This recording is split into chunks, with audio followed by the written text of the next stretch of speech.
race. The others are far behind. Handsome Mike is next. Steel Case starts to run on, and they're into the stretch. And Painter is the leader. Nonios in with an upset chance in second, but Painter has a 2-length lead in mid-stretch. Nonios, Steel Case takes third. It's Painter with a powerhouse performance, and Bob Baffert has won the Haskell again.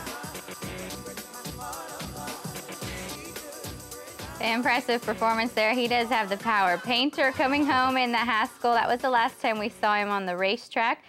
Fortunately, we do have some good news for you in terms of his prognosis at this point. We're joined, as we mentioned, by owner Ahmed Zayat. Mr. Z, thanks for taking some time to talk to us today.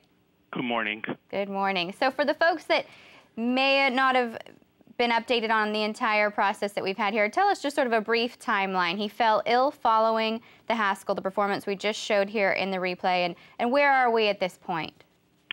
Okay, he came out of the race in a super shape. In fact, I've never seen Bob so jazzed up and saying, oh my God, we're just going to the Travers, we're going to the Travers. He was really doing very well. That was on Sunday, and on Monday, Jim Barnes left earlier, and he was left with his groom. He was supposed to be shipped to California that Tuesday, and Bob called me telling me, listen, the colt have a very high fever and is having a diarrhea. We are at Calibrine Barn. We need to get some fluid into him. It's very, very hot. I need to get the proper medical attention. So we need probably to ship him maybe to a clinic. I'm going to investigate and see what's next or the best one available near Monmouth, and we'll try to get him there. He went there with Dr. Belgravia, unbelievable vet. We spoke maybe every single day, 3-4 times. He had the great care that we would have wanted, and he was advancing beautifully and improving day after day. His fever went under control. His diarrhea stopped. When he went, his blood count was really, really high, white blood cells, showing that he is fighting some sort of a bug. And it took a couple of days, and he started getting well, and we were thinking, what's next? Where are we going to ship him to train for the Travers then? And we decided that best not to fly him again to California. Let's just give him some time. We sent him to Belmont. He was there. He was doing really, really well. He was kind of getting back into his rhythm. And day after day, better. Then when Bob had his horses coming from California for Travers Day, Contested, and other, he wanted Jim Barnes to see the colt and to be with him.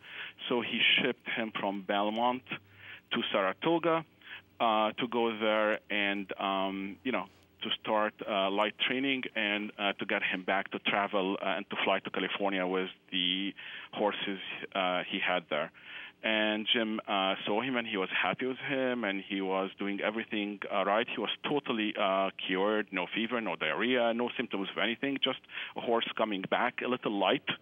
And we were happy with him. Once again, just before he shipped that night, he developed some high fever. He wasn't looking well. Bob immediately called Dr. Cheney, who came and said that we need to take the colt to the nearest clinic, and we sent him to Upstate Equine Medical Center. And the story started from there, and this time he didn't have what he had before. He had a completely new disease called colitis, which is basically in the inflammation of the colon, particularly. It's a very, very wicked disease. And we started the roller coaster. That was August 26th. Well, Mr. Z, you've been in the game a long time. You've had some great highs and some tough things to deal with, some tough lows with Escandarea and most recently with Bodemeister. But was this one of the most scariest situations you've been through with one of your horses in terms of a life-threatening situation? Yes, Mr. B, it's beyond scary because you look at a colt who exudes class, a fighter, a champion, unbelievable heart, I mean, colitis is a very serious disease, and when you have it as severe as he does, typically it really takes maybe hours, if not days, that the cult surrender and they die. They die. For him to have the unbelievable tenacity and courage and heart to keep fighting. And if you know Mr. B, how Painter is, and I know that you've seen him through Bob's barn, he is a horse full of himself. He knows who he is. He's full of life. He bites. He's feisty. And to see him totally being a gentleman, saying, you know what, I know what I need to do. I need to be taken care of. I need to work well with my caretakers. And he was allowing them to, to inject him, to put catheter in, to put all these tubes, to be poked, and he was behaving unreal, like unreal, and most wonderful patient. And he's fighting really, really hard. So we were very, very enthused when we see a horse who have an unbelievable desire to live. Tell us a little bit about the campaign, about Power Up Painter, because you have so much support, not only from those in the racing industry, but just fans that are fans of sports and of animals in general have rallied behind this. Christina, this is the most heartwarming experience I ever had in my life. And frankly speaking, you know, when somebody gets sick, and he's like part of our family, we care, we love our horses.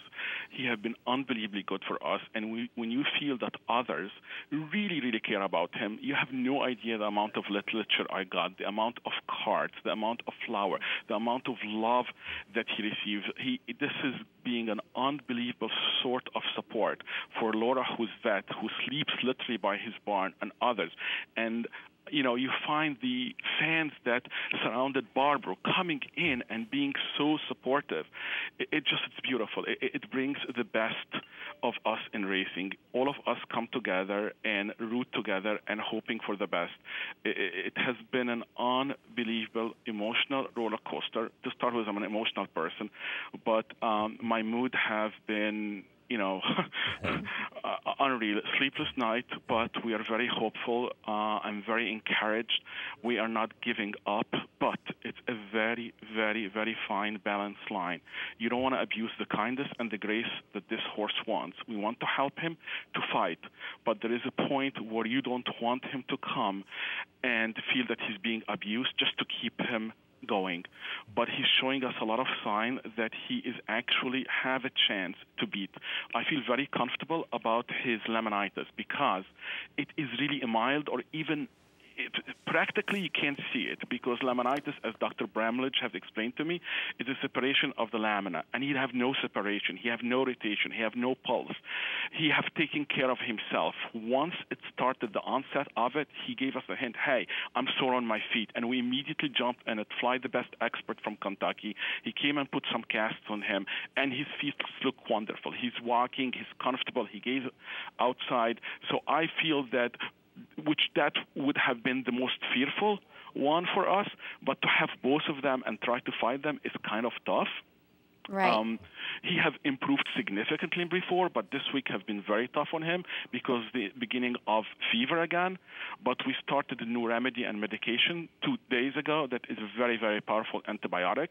And we were very hesitant because I was worried about the sensitivity of his stomach, because you want this damage that happened to his colon to heal. But we debated it. We spoke to a lot of experts, literally worldwide, and we decided that we needed one more time to have a war against it and to help him fight. And thank God, the last 24 hours have been almost miraculous. There's no fever. He's eating well. He's happy. He's gazing. He is really, really fighting. And it gives me new life. It's really just is miraculous to hear. And I know it's a delicate situation, and obviously it's a day-by-day situation as well, but we will continue to think good thoughts and prayers your way. And I know all the fans out there are happy just to have your updates on Twitter and to know the information that they do know in real time because of the ways we're able to communicate with the fans of horse racing. So thank you for communicating with everyone out there, Mr. Zayat, and stay strong for your family. I know all the kids, I'm sure, are taking it very hard as well. Thank you very much. Yeah, Thank just you. quickly, Ahmed, I just wanted to thank you on behalf of the industry, because I know you taking the time, and Justin, to keep the fans posted on what's been going on with this and take advantage of that technology that's available. It's really been terrific for you to keep the fans updated, and we'll continue to watch We closely. own it for the fans. We own it for the industry. Transparency is a must. It's important to keep people involved and know what's happening to their stars. That's what makes the games going. It's the right thing to do. Oh, thanks so much. Thank you. Ahmed Zayat joining us on the phone this morning. That's all the information up to the minute in terms of Painter and his situation and how he is fighting. And it sounds like, Mr. B, the last 24 hours have been very good, very encouraging.